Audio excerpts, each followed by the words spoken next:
So you're thinking about moving to Brooklyn Park, Minnesota? Well, in this video, we're going to talk about my top 5 pros and cons of living in Brooklyn Park. And if you stick around till the end, I'm going to talk about some of the niceties, the logistical niceties, and just the general cool stuff you can find in Brooklyn Park. And we're going to get after it right now.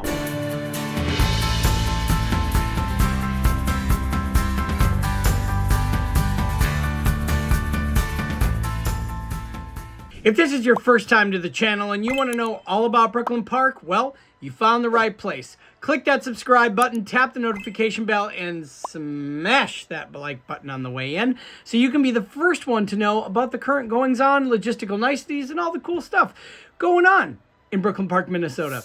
So, my name's Garrett Hilton. We get calls, texts, emails every single day from people just like you looking for help on making their move to Brooklyn Park, Minnesota. And we absolutely love it. So whether you're making your move in 9 days, 9 months, 9 years, give us a call, shoot us a text, or send us an email. We'd be happy to make your move to Brooklyn Park, Minnesota a smooth one. Oh, and don't forget, all of our information is in the description below.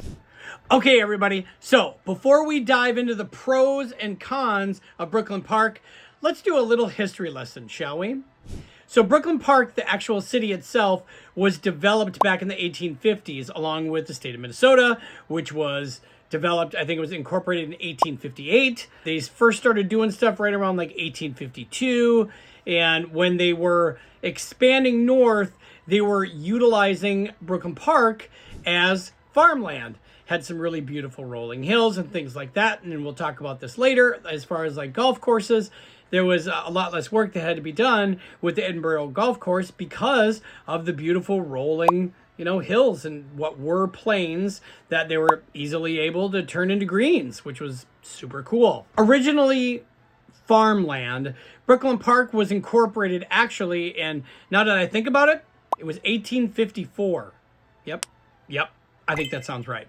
Fast forward, it's now the 6th largest city in Minnesota. So that's saying something, right? Fun fact, at some point, cornfields outnumbered cul-de-sacs. Pro number 1, location, location, location. Why do I say that? Well, because the city of Brooklyn Park has 3 major roads going through it. One flanking the west side, that would be 169 flanking the west side, 252 or 100 flanking the east side, right? And then you've got 694 flanking the south side of Brooklyn Park. And, we can't forget about 610. Juts you right out to 94, somewhere around like just south of, I think it's just north of Maple Grove, on the south side of like Otsego area, kind of area.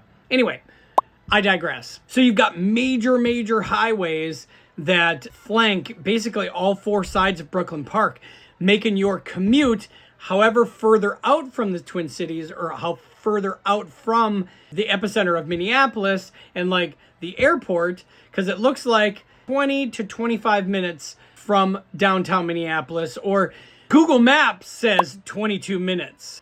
Translation, pack snacks. So, and if you want to get to the airport, it's like 30, 35 minutes or around that area. So not all that bad if you're used to commuting on a regular basis. So there you go. It's a fantastic suburb with really good proximity to major freeways. I absolutely love that about Brooklyn Park. And driving through Brooklyn Park is kind of a nightmare when there's traffic, but quite frankly, there's always rush hour. Rush hour is like 5 days a week. So if you're driving during that time, well, things are going to be slow.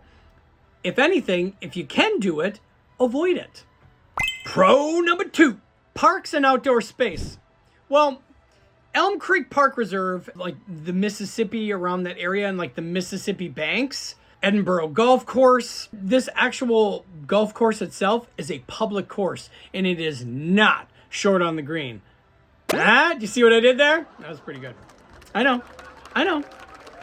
Thank you to all my public. Dad jokes. You're never going to be short of them. I promise. Stick around. It'll be worth your while. Yeah? Yeah. So as someone who's been a realtor for just over 26 years, I've sold a number of homes in Brooklyn Park. Well, as a realtor that's active in the Twin City suburbs, right? In Brooklyn Park, I've sold 1970s split levels. I've sold 50s Ramblers. I've sold 1980s split levels and tri-levels and quad levels. I've also sold brand new homes that still smelled like new paint. So I've kind of ran the gambit in the city of Brooklyn Park. So I've got a pretty solid understanding of it. Seen it all, even shag carpeted bathrooms. Trust me, don't ask. Pro number 3. Brooklyn Park is one of Minnesota's most diverse communities. Diverse food choices in every corner. Today, I'm just going to mention 3 of them that are of the Asian persuasion. Caveat Village House, Lemongrass Thai, and Misat Banh Mi. Banh Mi is like a sub sandwich place, and they've got this like, oh man, they've got this pork sandwich. It's like Korean barbecue pork, and it is absolutely unequivocally freaking amazing. It's got shredded carrot, onion, cabbage, jalapeno. I believe it's jalapeno, like a younger version of the red pepper. They just catch it when it's not as hot, and they thinly slice it up like paper thin and lay it out there like it's lettuce. Oh gosh. Oh my Lanta. So good. Yes, the egg roll is bigger than your forearm. Pro number 4. Split levels, Ramblers, new builds. Much cheaper than its sister city, Osseo and Maple Grove, and much bigger lots in the suburb of Brooklyn Park. Pro number 5. Mambo number 5. 1, 2, 3, 4, 5. Everybody in the car, so come on, let's ride to the... Brooklyn Park is still developing. Retail is growing. Schools are adding facilities. The railway's coming through. Blue Line light rails are going to be coming through very shortly, coming straight from Big Lake, and it's awesome. That is going to be a fast metro train that will get you right into downtown Minneapolis. So if you just absolutely hate urban suburban living, but you want to be in suburbia, there's going to be a hub in Brooklyn Park. So as that comes in, values are going to wind up going up. Con number 1. Traffic on 94 and 169, especially during rush hour, sucks. Let's call a spade a spade. It's awful. And, it is also awful on 252. But the rest of the time, if you're not in the middle of rush hour, it's great. Super connected, gets you off onto a freeway really fast, and it's really, really easy to commute through and be able to get to, like, your grocery stores, your religious centers, your Quickie Marts, places of that nature, and restaurants, especially restaurants. There's a ton of restaurants in Brooklyn Park. It's awesome. And definitely, though, I mean it, is that when you're during rush hour, it can definitely feel like getting across town is a total road trip. Oh, I don't know if I mentioned, that last one was con number 2. Con number 3. So the retail market is still kind of catching up. Brooklyn Park has the basics. It's got your grocery stores. It's got your small, very small strip malls. Nowhere near as inclusive as like its sister city, Osseo and Maple Grove. They've got Arbor Lakes. But hey, you're living in the suburbs, so you're going to drive 20 minutes. Big freaking deal. You can go to Lowe's, Menards, Home Depot, all the things, and be able to get there relatively quickly. There isn't even a Menards in Brooklyn Park, which is super cool. And it's a brand new one, too. They just rebuilt it, so it's super sweet. It makes it a lot easier when you go into a Menards that is brand new because everything's so much more efficiently laid out. Con number 4. Taxes in Brooklyn Park, they're a little bit higher than some of the nearby suburbs, and I think that's because there's so much like road frontage, like with 252, Highway 100, 252 and 94 being right there, and 694 and then 169. I think that's something that has to do with it. However, if you were to compare that to Maple Grove and Osseo, woo! It's like they got it on sale. So, just saying. Con number 5.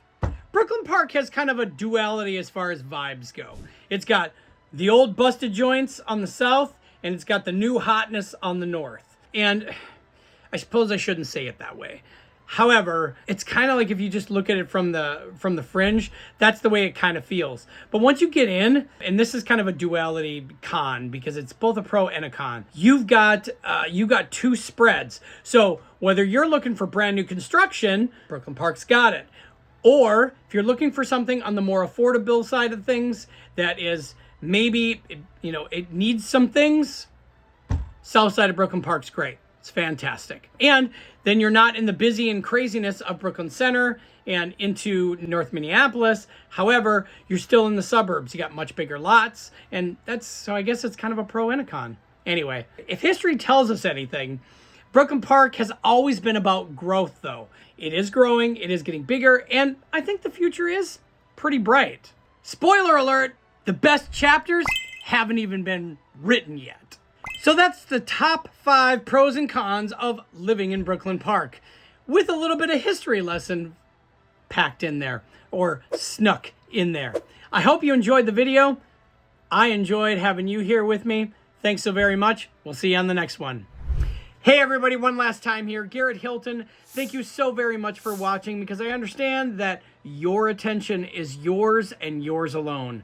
And you shared it with me very generously, watching all the way to the end of the video. That's fantastic. Helps the channel out. I don't know how it helps the channel out, but it does. And yeah, so make sure you click that subscribe button, tap the notification bell, and smash that like button on your way out. You stay classy.